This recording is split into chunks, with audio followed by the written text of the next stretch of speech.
The silent enigma. The Galactic Assembly Hall gleamed like a crystalline spider web suspended in the void between stars. Thousands of species from across known space gathered here, representatives seated according to their sector of origin. The chamber resembled a massive amphitheater, with concentric rings rising toward the outer edges, each seat designed to accommodate the vast biological diversity of galactic civilization. But one seat remained conspicuously empty. Ambassador Xalora of the Ventari Collective noticed it immediately upon her appointment to the Assembly.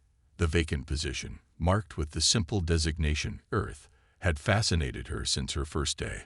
Unlike other empty seats that represented extinct civilizations or those that had declined membership, Earth's position was maintained with peculiar reverence. No one discussed it. No one questioned it.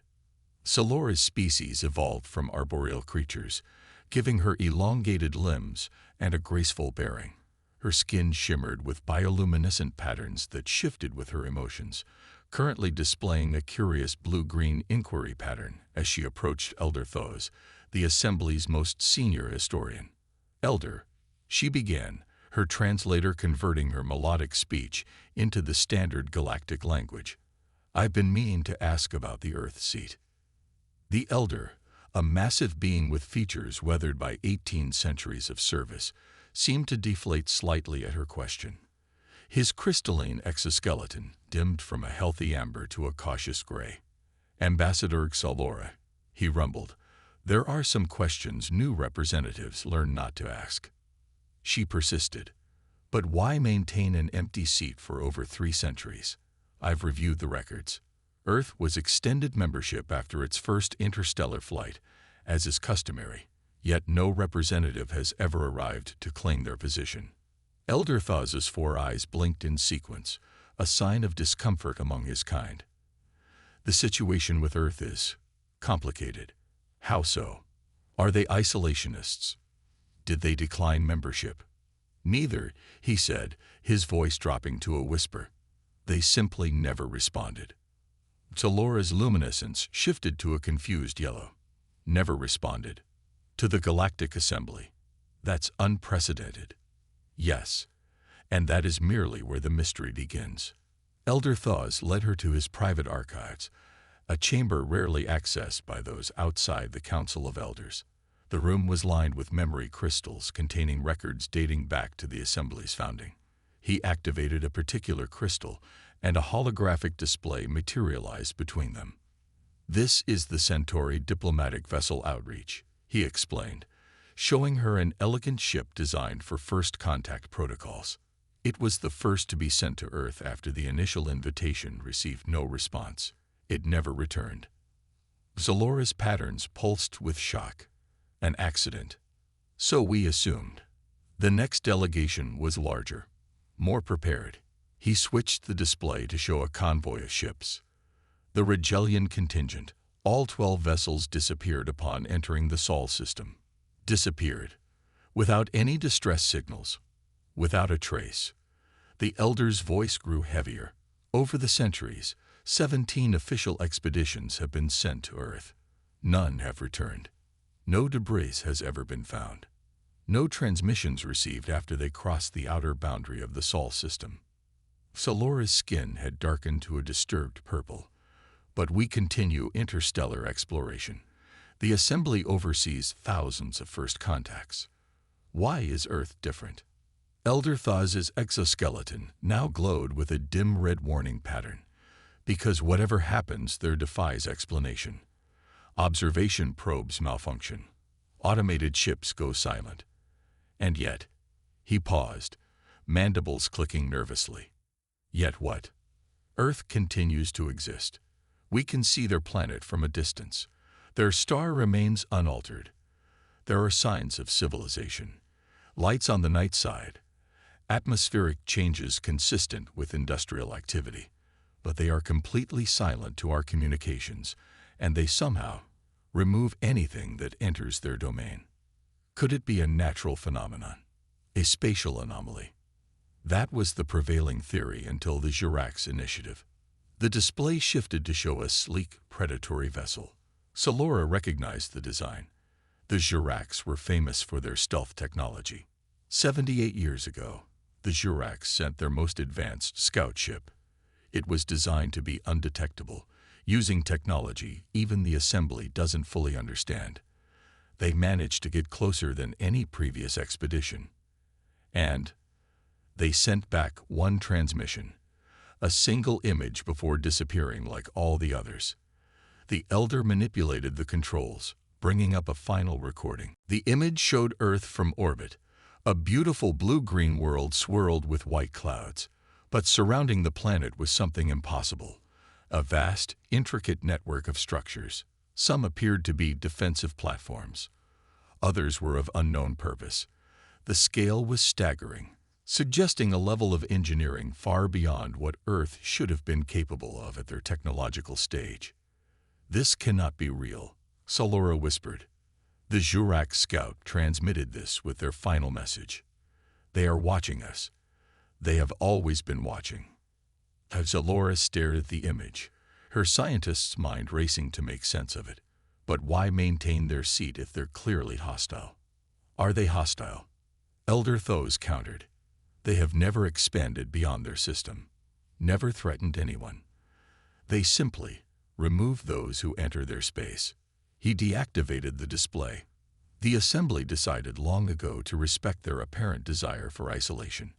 We keep their seat as a gesture of continued openness, should they ever choose to join us. Solora couldn't let it go. In the following weeks, she immersed herself in all available data on Earth. The species called humans had been briefly observed before first contact protocols were initiated. They appeared to be standard bipedal mammals, unremarkable in their biology. Their technology, when last properly observed, had been primitive by galactic standards. Nothing suggested they could create what the Juracs had glimpsed. Her research attracted attention. Most advised caution, but one, Director Krell of Sinological Studies, approached her privately. "Your interest in Earth has been noted, Ambassador." The insectoid scientist chittered. "I share your curiosity. Have you found anything in your studies?" she asked. "Only contradictions, but I have secured permission for one final reconnaissance mission. Small, scientific, non-threatening." His antennae quivered. "I would value your participation." She should have declined. Her position as ambassador didn't require field research. But the mystery had settled into her like a splinter that couldn't be removed. "When do we depart?" The ship was small, carrying only 5 crew members. Besides Solora and Director Krell, there was a pilot, an engineer, and a communications specialist. Their vessel, the Inquiry, was designed for observation only, carrying no weapons and minimal defensive systems. Its approach would be cautious, stopping well short of where previous expeditions had vanished.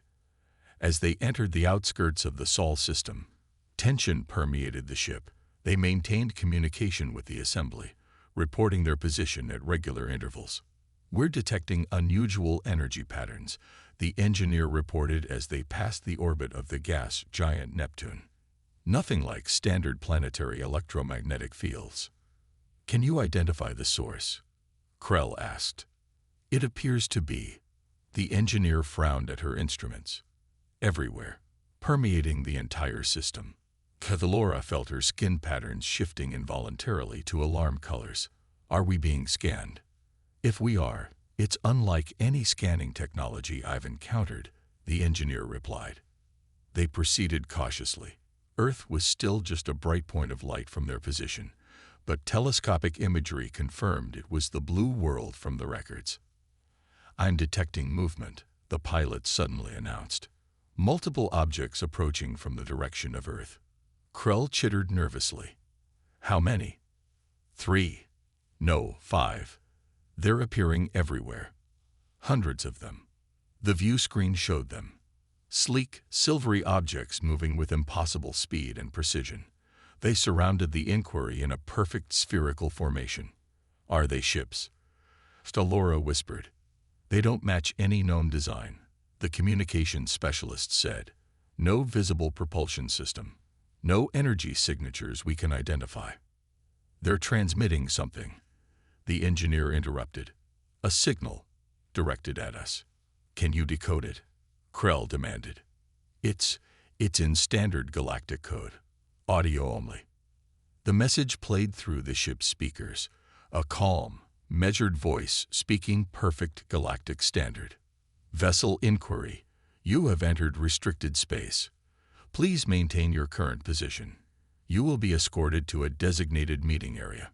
Any deviation from your escort's path will be considered hostile action. We have been expecting you. Ambassador Xalora. Silence fell across the bridge. They had transmitted no identification. They had announced no names. How do they know who I am? Xalora whispered. The objects began to pulse with soft blue light, forming a corridor that clearly indicated the path they were expected to follow. Krell turned to her, his compound eyes reflecting the eerie illumination. It appears, Ambassador, that we are being invited to discover what no one else has lived to report. The pilot looked back at them, awaiting orders. The path laid before them led deeper into the system, toward Earth. We could still retreat, the engineer suggested. Return to assembly space. Xalora considered this briefly. Then she remembered all the expeditions that had disappeared without a trace. Something was different this time. They were being acknowledged, addressed, invited. Proceed, she said firmly. Follow their guidance. As the inquiry moved forward, flanked by the mysterious escorts, Xalora couldn't shake the feeling that whatever awaited them would forever change the Galactic Assembly's understanding of the silent planet that had kept its seat empty for centuries. The human perspective. The journey deeper into the Sol system was both terrifying and awe-inspiring. Their escort of silvery objects, which Xalora now assumed were automated drones, maintained perfect formation around the inquiry. Occasionally, one would dart away at impossible speeds, only to be replaced immediately by another, as if they were constantly being rotated. We're approaching Mars, the pilot announced. The fourth planet. What they saw stunned them into silence. The red planet had been transformed. Massive terraforming structures covered its surface, and cities gleamed beneath transparent domes. Orbital platforms and shipyards surrounded it, bustling with activity. This level of development, Director Krell chittered in shock. It's beyond anything in the assembly. How could they have achieved this in isolation? They weren't given time to contemplate the question. Their escort guided them past Mars, through an asteroid belt that had been partially disassembled and converted into mining stations, and toward Earth. As they approached the blue-green world, the true extent of human development became clear. The Jurax image hadn't captured even a fraction of it. Earth was surrounded by layers of structures, defensive platforms, yes, but also habitats, research stations, and things their sensors couldn't identify. It was as if the humans had built a shell around their homeworld. We're receiving new coordinates, the communications specialist reported. They want us to dock at a station in high orbit. The station was clearly designed for diplomatic purposes. It was separated from Earth's defensive grid and featured a transparent central dome that offered spectacular views of the planet below. As they docked, Xalora noticed something unusual. The station's architecture incorporated elements that seemed familiar to each species on their crew. There were sections that would accommodate Krell's insectoid form, others that matched Venturi proportions, and even specialized environments for their pilots' methane-breathing physiology. They'd been studying us, she realized aloud. When the airlock cycled open, they were greeted by a single figure waiting in a neutral reception chamber. The being appeared exactly as historical records had depicted humans, bipedal, mammalian, lacking any obvious special adaptations. This one had dark skin, close-cropped white hair, and wore a simple uniform without insignia. Ambassador Xalora, Director Krell, and distinguished guests, the human said, speaking without any translation device, yet perfectly matching their galactic standard. Welcome to Sol. I am Admiral Chen, Earth Diplomatic Corps. Xalora stepped forward. You speak our language. We speak all languages used in the assembly. Admiral Chen replied with a slight smile. Please follow me. They were led into a conference room with a panoramic view of Earth. The room contained a circular table with perfectly customized seating for each visitor's biology. You have questions, the Admiral stated once they were seated. We are prepared to answer them. This is an historic occasion, the first official contact between Earth and the Galactic Assembly in 312 years. Krell's mandibles clicked rapidly. The first. There have been 17 expeditions. 17 official expeditions, yes, Chen interrupted, and approximately 43 unofficial ones, including military reconnaissance and surveillance attempts. None were invited. The bluntness of the statement hung in the air. Salora's skin rippled with cautious patterns. What happened to them? They were analyzed and contained, Chen said simply. No harm came to any sentient crew members. They remain in stasis, awaiting a diplomatic resolution that would allow for their safe return. They're alive. Krell merely rose from his seat in shock. Of course, we are not barbarians, Director. Salora leaned forward. Why have you remained isolated? Why maintain an empty seat in the assembly if you have no intention of joining? Admiral Chen's expression softened slightly. A complex question deserving a complete answer. Shortly after our first interstellar flight, we detected your invitation. We were honored. But in the same period, we also detected something else. A holographic display activated in the center of the table, showing a three-dimensional map of the galaxy. Certain regions glowed with an ominous red light.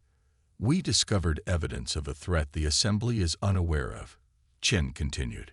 A threat that exists in the spaces between your carefully mapped territories. What kind of threat? Salora asked. We call them the Void Collective.